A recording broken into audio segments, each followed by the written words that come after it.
রাত প্রায় ২টা বাজে। এসব প্রথমবারের মতো ঘটছিল যখন আমি রাতের এই নিস্তব্ধতায় কোমল মামির সাথে তাদের বাড়িতে একা ছিলাম। সেই সময় বাড়িতে লাইট ছিল না, ঠান্ডার মৌসুম ছিল এবং চারদিকে ভয়ানক অন্ধকার ছেয়ে গিয়েছিল। এই অন্ধকারে কোমল মামির সুন্দর চেহারা আরও বেশি উজ্জ্বল দেখাচ্ছিল, আর কোমল মামি খুব গভীর ঘুমে ঘুমিয়েছিলেন। মামিকে সেখানে ঘুমাতে দেখে এবং এভাবে শান্তিতে ঘুমাতে দেখে আমার মনে এক ধরনের আলোড়ন অনুভূত হল। ঠিক তখনই আমার ভেতর এক অদ্ভুত ধারণা জন্ম নিতে শুরু করল এবং সেই মুহূর্তেই আমার মাথায় একটি চিন্তা এল। তারা বলে না কি, যখন রাত অন্ধকার হয় তখন মানুষ নিজেকে নিয়ন্ত্রণ করা কঠিন হয়ে পড়ে, এবং আমার সাথেও ঠিক এমনই কিছু ঘটছিল, কারণ আমি নিজেকে নিয়ন্ত্রণ করতে পারছিলাম না। আর সেই দিনই আমি প্রথমবারের মতো কোমল মামির একাকিত্বের সুযোগ নিয়ে তাদের সাথে। আমার কোমল মামি আমার থেকে মাত্র ৮ বছরের বড় ছিলেন। আমার কোমল মামি অত্যন্ত সুন্দর এবং আকর্ষণীয় ছিলেন। তাদের বিয়ে হয়েছিল মাত্র ৩ মাস আগে, আর আমার মামা প্রায়শই বাইরে থাকতেন। আর তখন থেকেই কোমল মামি তাদের বাড়িতে একদম একা থাকতেন। ছোটখাটো বিষয়েও তিনি প্রায়শই চিন্তিত হয়ে পড়তেন। আর যখনই কোমল মামি আমাকে কল করতেন, আমি সুযোগের সন্ধানে ছুটে যেতাম, কারণ আমার কোমল মামির কথা সব সময় শুনতে আমার ভালো লাগতো না। তাই সুযোগ পেলেই আমি বেশিরভাগ সময় বাড়ি থেকে বেরিয়ে যেতাম। আজও যখন আমি স্কুল থেকে ফিরে দেখলাম যে কোমল মামি বাড়িতে এসেছেন এবং মামির চেহারা বেশ চিন্তিত দেখাচ্ছিল। আমি কোমল মামিকে জিজ্ঞাসা করলাম, কি হয়েছে মামি? তখন কোমল মামি চিন্তিত হয়ে বললেন, সকাল থেকে বাড়িতে লাইট নেই, কারণ সময়মতো লাইটের বিল জমা দেওয়া হয়নি, তাই লাইনের সংযোগ কেটে দেওয়া হয়েছে। কি এ কথা বলতে বলতে কোমল মামির চোখে একদম জল চলে এল। আমি কোমল মামিকে জিজ্ঞাসা করলাম, আপনি লাইটের বিল জমা কেন করাননি? মামি বললেন, আলোক, তুমি তো জানো যে তোমার অজয় মামা প্রায়শই শহরে থাকেন। আমি এখানে একদম একা থাকি এবং পুরো বাড়ি একা কিভাবে সামলাই? সম্ভবত আমি লাইটের বিল কোথায় রেখে ভুলে গিয়েছি, তাই জমা দেওয়ার কথা মনে থাকেনি এবং লাইন কেটে দেওয়া হয়েছে। কোমল মামির কথা শুনে আমি মামিকে সান্ত্বনা দিলাম এবং বললাম, মামি, আপনি আমার সাথে চলুন, আমি আপনার লাইট বিল জমা দেওয়ার কোনো উপায় বের করে দেব, তাহলে আপনার বাড়িতে লাইটও চলে আসবে। এসব শুনে কোমল মামি খুব খুশি হয়ে গেলেন এবং আমি ক্ষুধার্ত তৃষ্ণার্ত অবস্থায় কোমল মামির সাথে বেরিয়ে পড়লাম। আমি কোনো না কোনোভাবে মামির লাইট বিল জমা করে দিলাম। এরপর ফেরার পথে কোমল মামি আমাকে তাদের বাড়িতে নিয়ে গেলেন। রাত বেশ গভীর হয়ে যাচ্ছিল এবং চারদিকে অন্ধকার ছড়িয়ে পড়ছিল, আর তখনও লাইট আসেনি। যখন আমরা বাড়িতে ঢুকলাম তখন আমরা কিছুই দেখতে পাচ্ছিলাম না। আমি তাড়াতাড়ি আমার ফোনের ফ্ল্যাশলাইট জ্বালালাম এবং অন্ধকারে হঠাৎই আমার নজর কোমল মামির দিকে পড়ল। তখনই আমার মনে একটি চিন্তা এল। আমি কোমল মামিকে বললাম, আপনি বেডরুমে গিয়ে বসুন, আমি দেখি বিদ্যুতের জন্য কোনো ব্যবস্থা করতে পারি কি না। কোমল মামি বললেন, আলোক, আমার অন্ধকারে খুব ভয় লাগে, তাই তো তোমাকে আমার সাথে নিয়ে এসেছি। এ কথা শুনে আমি খুব স্নেহের সাথে কোমল মামির মাথায় হাত রাখলাম এবং বললাম, মামি, আপনি দুঃখিত হবেন না, এখন আপনি আপনার বাড়িতে একা নন। আমি কোমল মামির হাত ধরে তাদের বিছানায় বসিয়ে দিলাম এবং মামিকে বললাম, আমি কিছুক্ষণের মধ্যে ফিরে আসছি, আপনি খুব আরামে বসুন। আমি যখন রুম থেকে বেরোতে যাচ্ছিলাম তখন কোমল মামি অন্ধকারে ভয়ে আমার হাত একদম শক্ত করে ধরে ফেললেন এবং আমার গলা জড়িয়ে ধরে আজও মামার কথা বলতে বলতে কোমল মামি একদম কেঁদে ফেলতেন। আমি তাড়াতাড়ি উঠে কোমল মামিকে জড়িয়ে ধরে বললাম, তার দুঃখিত হওয়ার কোনো দরকার নেই, আজও মামা এমন কিছু করবেন না। কোমল মামি আমার গলা জড়িয়ে ধরে হাউমাউ করে কাঁদতে লাগলেন, আর আমি সেই সময়ের অপেক্ষায় ছিলাম যখন কোমল মামি গভীর ঘুমে আচ্ছন্ন হবেন, যাতে আমি আমার পরিকল্পনা সম্পূর্ণ করতে পারি। কিছুক্ষণ পর আমি দেখলাম মামি গভীর ঘুমে চলে গেছেন। সবুজ রঙের শাড়িতে ঘুমন্ত মামি দেখতে পরীর মতো লাগছিল, আর তাকে দেখে আমার মন একদম নিয়ন্ত্রণ হারিয়ে ফেলছিল। আমি যত দ্রুত সম্ভব আমার উদ্দেশ্য সাধন করতে চেয়েছিলাম, আর তারপর আমি কোমল মামির একাকিত্বের পুরো সুযোগ নিতে চেয়েছিলাম। সেই পুরো রাত আমি কোমল মামির বাড়িতেই কাটালাম। মামি পাউডারের প্রভাবে খুব গভীর ঘুমে ছিলেন, আর আমি সেই সুযোগে আমার ইচ্ছা পূরণ করলাম। সকালে আমি নিজেকে খুব ক্লান্ত অনুভব করছিলাম, আর তারপর আমি কোমল মামির বিছানায় শুয়ে পড়লাম। সকালে চোখ খুলে দেখলাম কোমল মামি উঠে গেছেন আর খুব রেগে আমার দিকে তাকিয়ে আছেন। আমি জিজ্ঞেস করলাম, কি হয়েছে মামি, আপনি আমাকে এভাবে তীর্যক দৃষ্টিতে কেন দেখছেন? এক মুহূর্তের জন্য আমার মনে হলো, কোমল মামি কি জানতে পেরেছেন যে আমি গত রাতে তার সাথে কি করেছি? কোমল মামি বললেন, অর্ধেক দিন চলে গেছে আর আলোক, তুমি এখনো ঘুমোচ্ছ? তাড়াতাড়ি উঠো আর বাড়ি চলে যাও, দিদি তোমার জন্য চিন্তা করছেন। আমি একটু মুখ ভার করে বললাম, এখন বাবা আমার থেকে কি কাজ নেবেন? শুধু এটা সেটা কাজ বলে বিরক্ত করেন। আমি কি কারো বাড়ি গেছি? আপনি তো আমার মামি। এ বলে আমি কোমল মামির হাত ধরে টেনে আমার পাশে বসালাম। কোমল মামি বললেন, বেশি আদর দেখানোর দরকার নেই, আমি সব জানি। রাতে তুমি আমার বিছানায় কেন ঘুমিয়েছিলে আলোক? তুমি আমার সাথে একদম ভালো করনি। আমার বাড়িতে আরও রুম আছে, না হয় তুমি লবিতে ঘুমাতে পারতে। কোমল মামির কথা শুনে আমি লজ্জায় মাথা নিচু করে ফেললাম, মনে হলো মামি শুধু এতটুকুই জানেন। আমি তার কথা উপেক্ষা করে উঠে গেলাম গোসল করতে, আর যখন বাড়ি ফিরলাম মা খুব রেগে বসেছিলেন। মা বললেন, আলোক তুমি এতদিন কোথায় ছিলে, আজ ফিরেছ?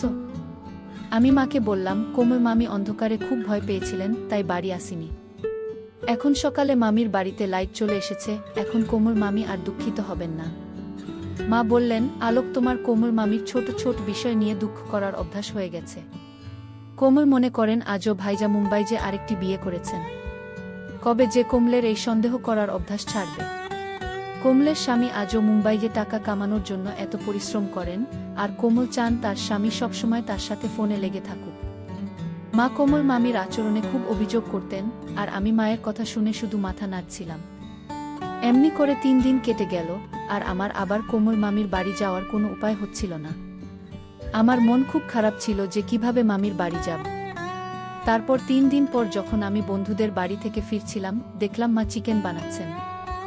আমি ইচ্ছে করে মায়ের সামনে বললাম, কোমল মামি চিকেন খেতে খুব পছন্দ করেন। মামির বাড়ি 4 কিলোমিটার দূরে, কাছে হলে নিয়ে যেতাম। মা কোমল মামির উপর খুব অভিযোগ করতেন, কিন্তু মা তাকে খুব ভালোবাসতেন। এ কথা শুনে তারও একটু দয়া হলো যে মামি তো চিকেনের দিওয়ানা। মা একদম বলে উঠলেন, কোমল মামির বাড়ি তেমন দূরে নয়, আলোক গাড়ি নিয়ে যাও, 1 মিনিটও লাগবে না, আর তোমার কোমল মামিকে দিয়ে আসো। আমি আমার সুযোগের সন্ধানে ছিলাম, ইচ্ছে করে একটু অনিচ্ছা দেখিয়ে বললাম, ঠিক আছে মা, আপনি বেঁধে দিন, আমি মামিকে চিকেন দিয়ে আসি। মা তাড়াতাড়ি টিফিন প্যাক করে দিলেন, আমার মন খুশিতে ভরে গেল। আমি কোমল মামির বাড়ি পৌঁছালাম, মামি রান্না করতে যাচ্ছিলেন। চিকেনের টিফিন দেখে তিনি খুব খুশি হলেন, আর আমাকেও খেতে বললেন। আমি সঙ্গে সঙ্গে তার সাথে বসে গেলাম, আর আমরা দুজনে মিলে চিকেন খেলাম। আমি কফির অর্ডার দিলাম। আমি তো আমার বাড়ি ফিরে যাওয়ার কোনো চিন্তাই করছিলাম না।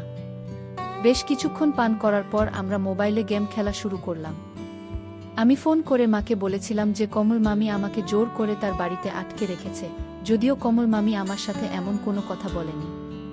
আমি মামিকে বললাম, আপনি দিন দিন এত পাতলা হয়ে যাচ্ছেন, আপনি বেশি করে খাবার পানি খান না কেন? কমল মামি বললেন, রোজ জুস খাওয়ানোর মতো কেউ নেই। আমি কমল মামিকেও বললাম, ঠিক আছে, এখন থেকে এই দায়িত্ব আমার। তারপর আমি আনার জুস এনে নিজে মামিকে দিলাম এবং তাতে নেশার পাউডার মিশিয়ে কমল মামিকে দিয়ে দিলাম। কমল মামি খুব স্নেহের দৃষ্টিতে আমার দিকে তাকিয়ে বললেন, আলোক, তোমার মতো ছেলে সবার হওয়া উচিত। তোমার অজয় মামা এখানে নেই, কিন্তু তুমি আমার এত খেয়াল রাখো যে এখন আমার আর তেমন সমস্যা হয় না।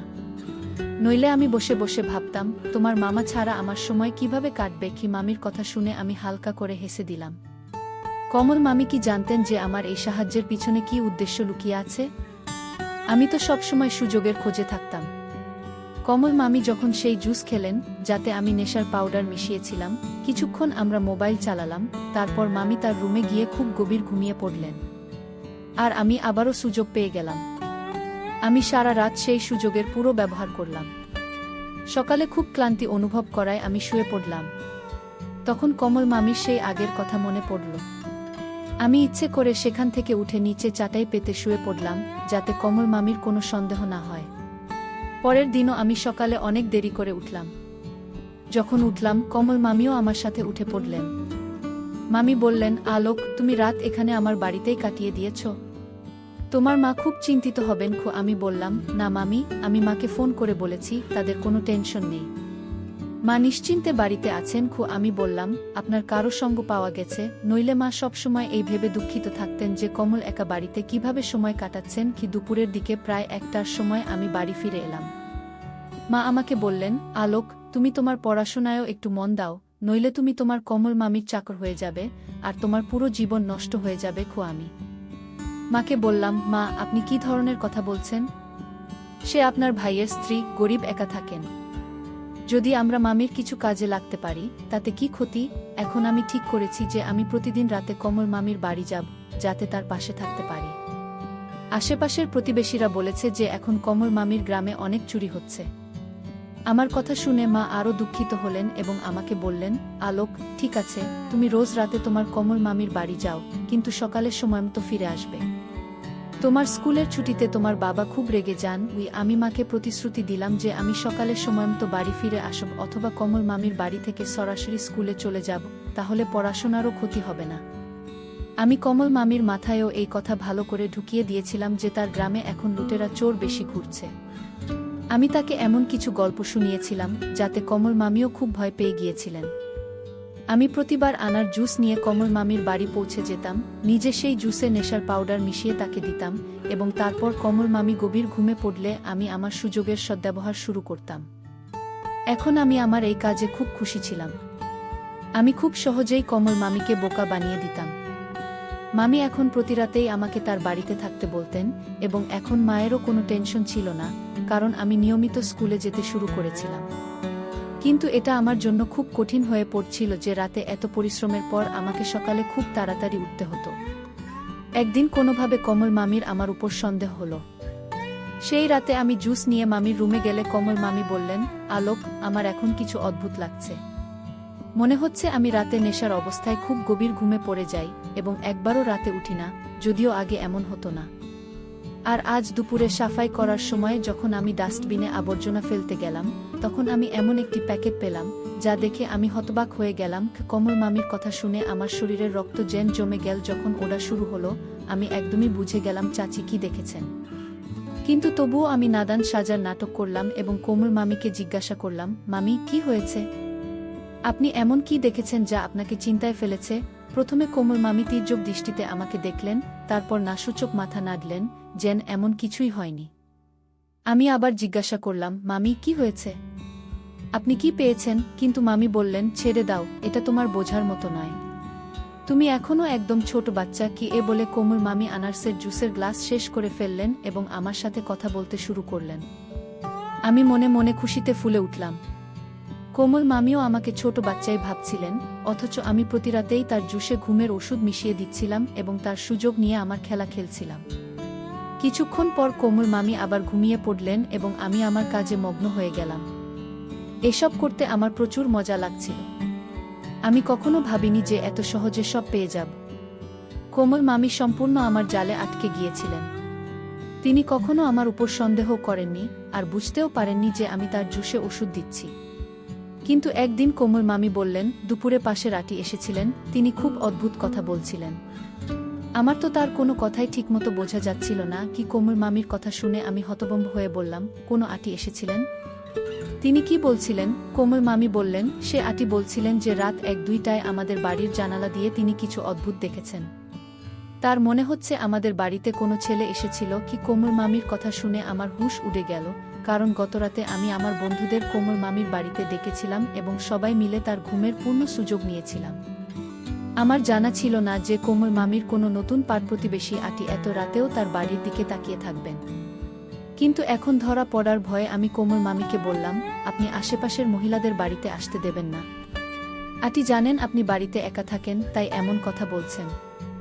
কালকে আপনার চরিত্র নিয়ে কথা শুরু করবেন, তখন আপনি কি করবেন? আপনি আগেই রাগ করে তাকে বলে দিন আমার বাড়ির দিকে তাকিয়ে থাকবেন না। কি আমার কথা শুনে কোমল মামি খুশি হয়ে বললেন, আলোক, তুমি ঠিক বলছো। আজ যদি আঁটি বলে কেউ এসেছিল, কালকে বলবে আমার বয়ফ্রেন্ড এসেছিল। তখন আমি কি করব? কোমল মামির মনে কথা ভালোভাবে বসে গেল। আমি তাড়াতাড়ি তার কাঁধে হাত রেখে বললাম, কোমল মামি, আপনি জানেন না, আজকালকার সময় খুব খারাপ। আশেপাশের লোকেরা ঘর সংসার নষ্ট করতে চায়। কোমল মামি আমাকে ধন্যবাদ দিলেন এবং বললেন, আলোক, তুমি আমাকে সঠিক কথা বলেছ। এখন আমি এই আঁটিদের বাড়িতে আসতে দেব না। কি আমি কোমল মামির কথা একটু হেসে দিলাম। আমার বোকা কোমল মামি আমাকে অন্ধভাবে বিশ্বাস করছিলেন, আর এটাই আমার কাজে লাগছিল। সেই দিনের পর থেকে কোমল মামি আঁটির সাথে কথা বলা বন্ধ করে দিলেন। কোনো সমস্যা সমাধানের জন্য শুধু আমি কি পড়তে যাচ্ছি আমি কিছুই বলিনি মামি।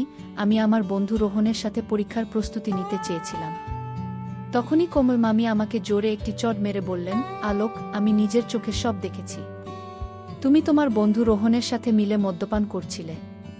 তারপর আমার নজর পড়ল সেই মেয়েটির দিকে যে তোমাদের সাথে ঘুমিয়েছিল, যে রোহনের মন বিনোদন করত। কোমল মামি তাদের দুজনকে দেখে ফেলেছিলেন এবং এখন রেগে বলছিলেন, আলোক, তোমার একটুও লজ্জা নেই এমন নিচু কাজ করতে?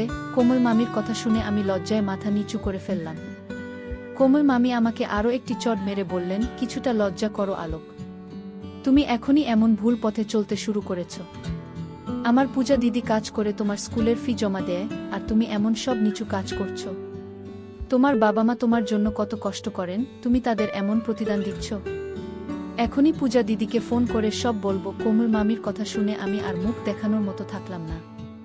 আমি কোমল মামির সামনে হাঁটু গেড়ে বললাম, মামি, মাকে কিছু বলবেন না। এসব শুনে মা সম্পূর্ণ ভেঙে পড়বেন। চাচি বললেন, আলোক, এসব কিছু তুমি অনেক আগেই ভাবা উচিত ছিল। আর তুমি আমার জুসে নেশার পাউডার মিশিয়েছ। কিন্তু আলোক, আমার একদমই ধারণা ছিল না যে তুমি আমার একাকিত্বের এমন সুযোগ নেবে। আমি কোমল মামিকে প্রতিশ্রুতি দিলাম যে আমি আর কখনো এমন কোনো কাজ করব না। আমি সেদিন রাতেই কোমল মামির বাড়ি থেকে নিজের বাড়ি